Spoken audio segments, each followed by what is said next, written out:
నిందలే వచ్చినాయా? నువ్వు ఎరగని నీ మీదకి వచ్చి పడ్డాయా? నిందల పాలయ్యావా? Don't worry. నిందలు వస్తే రానే, నిందలన్నీ వందలే. ఎస్, ఇన్ని ప్రచారం చేశారు నా మీద. చెప్పుకోండి ఎన్ని ఆ నిందలన్నీ నాకు పూదండలై మెడలో పడితే చెప్పకండి. నా దేవుడు చేసిన కార్యం, నిందించిన వాళ్ళంతా అభావులు అయిపోయారు. నన్ను అలాగనే నా తండ్రి ఇంకా గనుపొచ్చి తీసుకెళ్తున్నాడు ముందుకు.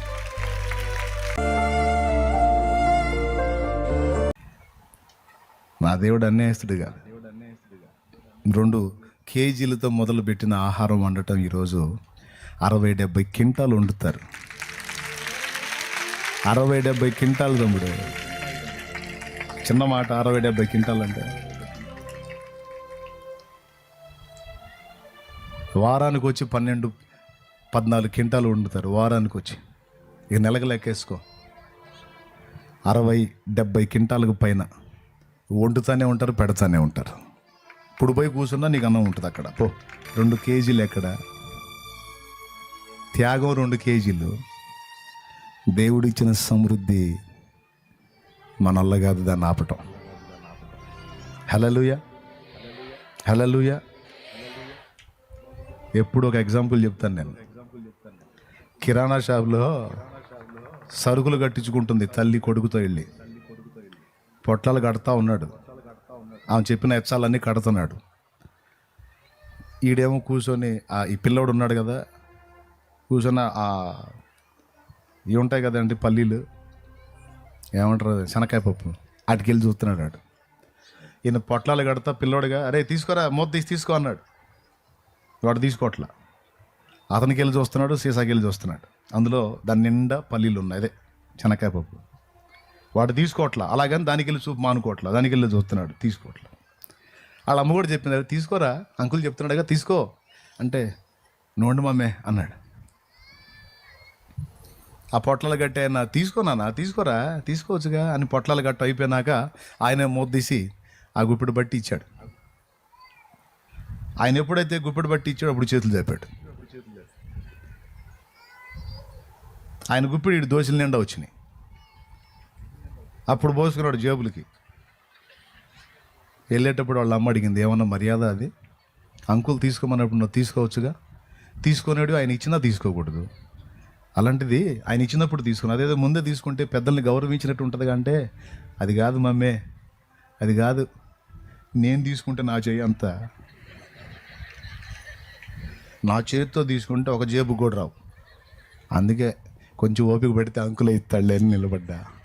చూడు అంకులు ఆయన చేతితో ఇచ్చాడు, నా పై జేబు నిండింది, కింద ఉన్న 2 జేబులు నిండినాయి, ఇక ఇంకా చేతిలో ఉండే. చూసావా? ఆ అంకుల్ ఎంత ఇస్తాడో తెలియదు కానీ మనకున్నాడు ఆయన డాడీ. ఆయన పిడికిలి విప్పితే పట్టజాలనంత దీవెన, ఆయన పిడికిలి విప్పితే పట్టజాలనంత దీవెన. సమృద్ధి, సమృద్ధి. ఈరోజు దరిద్రతతో నువ్వు ఉండొచ్చు, ఫుడ్డుకు లాటరీ కొడుతుండొచ్చు, టికానా లేని స్థితిలో ఉండొచ్చు. గుర్తుపెట్టుకో, నువ్వు దేవుని కోసం త్యాగం చేస్తున్నావు, మర్చిపోవద్దు. అప్పులైతే దేవుని కోసం అయ్యావు, శ్రమ పడితే దేవుని నిమిత్తం పడుతున్నావు. దీనంతటికి ప్రతిగా నా దేవుడు పిడికిలి విప్పి నీకు ధారాళంగా ఇచ్చే రోజు ఒక రోజు ఉంటుంది. ఆ రోజు నీ కన్నీళ్ళు ఆనందనాట్యంగా మార్చబడతాయి. ఆ రోజు నువ్వు కూడా 10 మందికి ఇచ్చే స్థితిలోకి వస్తావు. నా దేవుడు ఆ కార్యం చేస్తాడు. నమ్మకం లేదా? ఎంతమందికి విశ్వాసం ఉంది? ఈరోజు మనం ఇబ్బంది పడుతుండొచ్చు కొద్ది కాలం ఈ శ్రమలో. ఈ పరీక్షా కాలం పూర్తయిన తర్వాత పరిశోధన కోసమే లేమి, పరిశోధన కోసమే అవమానం, పరిశోధన కోసమే హతసాక్షి మరణం, పరిశోధన కోసమే కొన్ని రకాల ఇబ్బందులు, శ్రమలు, సమస్యలు, వ్యాధులు, బాధలు. ఇందులో పాస్ అవ్వాలా, ఫెయిల్ అవ్వాలా? పెద్దగా చెప్పండి. సాగలేకపోతున్నావా? ఎదురెత్తున్నట్టుందా? దేవుని వైపే చూడు. సాగలేని జీవిత సమరములో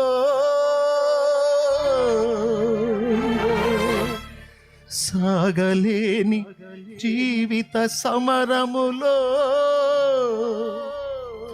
వేగమే దూతనంపి బావుగా నిలిపావు. 4 గంటలు ఇస్తాడో ఎంత ఇస్తాడో తెలియదు, ఇచ్చేది ఖాయం. నిన్ను దీవిస్తాడు, నీ పిల్లలు, నీకు పుట్టిన వారిని కూడా నా తండ్రి ఆశీర్వదిస్తాడు.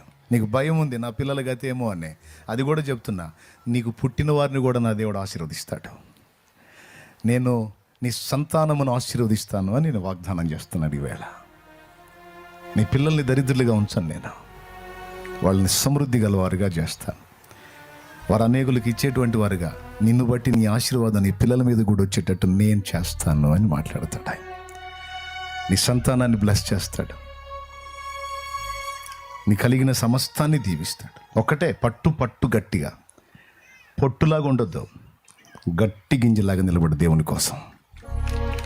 చంపిన, బతికించిన, ముంచిన, తేల్చిన, ఉంచిన, తీసుకున్న ఈ జీవితం నీకు అంకితం. ఇంకా రెండో దాని వైపు తిరిగేది లేదు, ఇంకో దానికి మెత్తబడేది లేదు, చేయి జాపేది లేదు, సాష్టాంగపడేది లేదు. ఈ బ్రతుకు నీకు అంకితం. కులం ఏమన్నా అనుకోని, మతం ఏమన్నా అనుకోని, నా కులం వద్దు, మతం వద్దు, నాకు సత్య మార్గం కావాలి, నాకు ప్రభువు కావాలి. ఎవరేమన్నా అనుకోని. నిందలే వచ్చినాయా, నువ్వు ఎరగని నీ మీదకి వచ్చే పడ్డాయా, నిందల పాలయ్యావా, డోంట్ వరీ. నిందలు వస్తే రానే, నిందలన్నీ వందలే. ఇన్ని ప్రచారం చేశారు నా మీద, ఇన్ని డైరెక్ట్గా యూట్యూబ్ లైవ్లు పెట్టి మాట్లాడారు నా మీద. నవ్వుకున్నా. చెప్పుకోండి ఆ నిందలన్నీ నాకు పూదండలై మెడలో పడతాయి. చెప్పుకోండి. నా దేవుడు చేసిన కార్యం, నిందించిన వాళ్ళంతా అభావులు అయిపోయారు, నన్ను అలాగునే నా తండ్రి ఇంకా గనుపొచ్చి తీసుకెళ్తున్నాడు ముందుకు. నా ఎదుట తలుపులు తెరిచింది నా ప్రభు, దాన్ని ఎవడు మూయగలడు? నీకు కూడా అదే చెప్తున్నాను.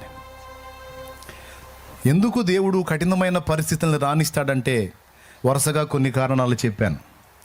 హతసాక్షి మరణమే కాదు, కొన్ని కోల్పోవటం కానీ, కొన్ని నష్టాలు పొందటం కానీ, కొన్ని మాటలు పట్టడం కానీ, కొన్ని దెబ్బలు తినటం కానీ, కొంతమందిని లాస్ అవ్వటం కానీ, ఇవన్నీ కొన్ని ప్రత్యేకమైన కారణాలను బట్టి దేవుడు అనుమతిస్తాడు. ఎందుకు ఇలాంటి కఠినమైన పరిస్థితులను దేవుడు మన జీవితంలో అనుమతిస్తాడు కొన్ని అంటే, మనలో ఉన్న కొన్నిటిని దుళ్ళగొట్టడానికి, శుద్ధి చేయడానికి.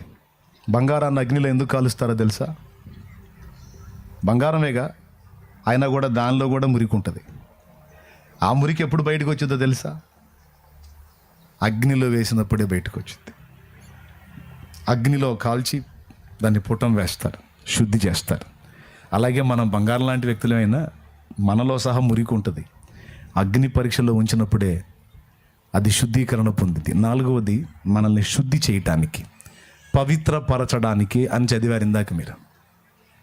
మనల్ని అగ్ని పరీక్షలో ఉంచుతాడు.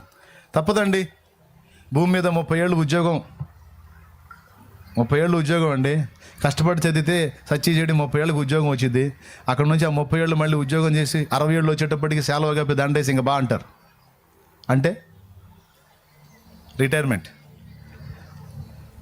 ఈ 30 ఏళ్ళు ఉద్యోగం ఇవ్వటానికే బతుకాలం పరీక్షల్లో పాస్ అవ్వాలి. శాశ్వత కాలం అక్షయ కిరీటం ఇచ్చి, అక్షయ జీవం ఇచ్చి, నిత్య జీవం ఇచ్చి, సింహాసనం ఇచ్చి, రాజదండం ఇచ్చి, రాణిని చేసి, రాజును చేసి నిన్ను పరిపాలనలో పెట్టాలంటే మరి నీకు ఎగ్జామ్స్ వద్దా? పరీక్షలు వద్దా? కాబట్టి అన్నీ ఇచ్చినట్టు చేస్తాడు, తీసినట్టు చేస్తాడు, ఏమీ లేనట్టు చేస్తాడు, లేనివన్నీ ఉన్నట్టు.